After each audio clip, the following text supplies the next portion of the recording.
এখন সময় 11টা বেজে 59 মিনিট, 18 নভেম্বর।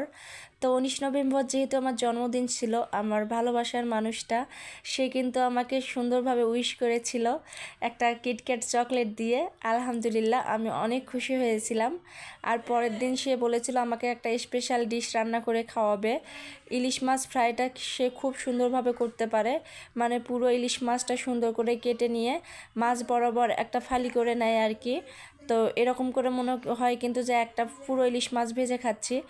এরকম করে পুরোটাও করা যায়, তবে এই ক্ষেত্রে ফ্রাইটা কিন্তু অনেক বেশি ভালো হয়, মশলাগুলো সব ভিতরে ঢুকে যায়। আর এই হচ্ছে মাছটা একটু ছিল, মানে কি বলবো, পাতলা টাইপের ছিল। ফ্রাইটা এত মজা হয়েছিল কি বলবো।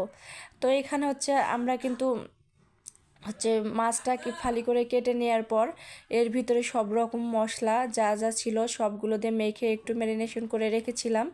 তো তারপর ফ্রাই প্যানে তেল দিয়ে মাছটা এপিট ওপিট করে সুন্দর করে ভেজে নিব। আমাদের বাসায় আমরা যে কোনো মাছই ফ্রাই করি না কেন, সেই ক্ষেত্রে এভাবে পেঁয়াজ আর মরিচটা অ্যাড না করলে কেউ পছন্দ করি না। সেজন্য লাস্টের পর্যায়ে আমরা পেঁয়াজ মরিচটা অ্যাড করে নিয়েছি। আপনারা চাইলে এটা স্কিপ করতে পারেন। আর ইলিশ মাছ ছোটোগুলো কিন্তু রান্না করে খেলে অতটা মজা লাগে না যতটা না ফ্রাই করলে মজা লাগে। তো এমনিতেই কেটে পিস পিস করাচ্ছে, এভাবে করে খেলে কিন্তু অনেক বেশি মজা লাগে। আলহামদুলিল্লাহ, অনেক ভালো কেটেছিল দিনটা। আজকে ছোট্ট একটা ভিডিও শেয়ার করলাম আপনাদের সাথে। প্লিজ লাইক দিয়ে ভিডিওটা পুরো দেখে নেবেন। আর আমার ভিডিওতে আল্লাহর রহমতে এখন সাবস্ক্রাইবারের তুলনায়, মানে যারা সাবস্ক্রাইব করেনি তারাও অনেক পরিমাণে আমার ভিডিও দেখছে। তো তাদেরকে বলবো প্লিজ আপনারা একটা কমেন্ট করে যাবেন এবং আমাকে সাপোর্ট করে আমার পাশে থাকবেন। নতুন নতুন ভিডিও দেখতে পারবেন আমার চ্যানেলে। তো এখন মাছটাকে পরিবেশন করার পালা। একটু লাস্টের দিকে ভেঙে গিয়েছিল, মানে পাতলা যে পিসটা ছিল। তো পুরোটাই কিন্তু ওই ভেজেছে, আমি জাস্ট একটু ভিডিও করে নিয়েছিলাম।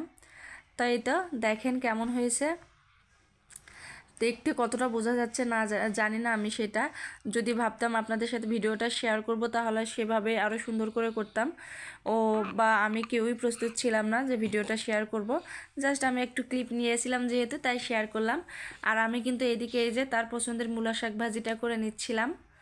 তো আজকে ভিডিওটা এতটুকুই। আসসালামু আলাইকুম, ভালো থাকবেন সবাই।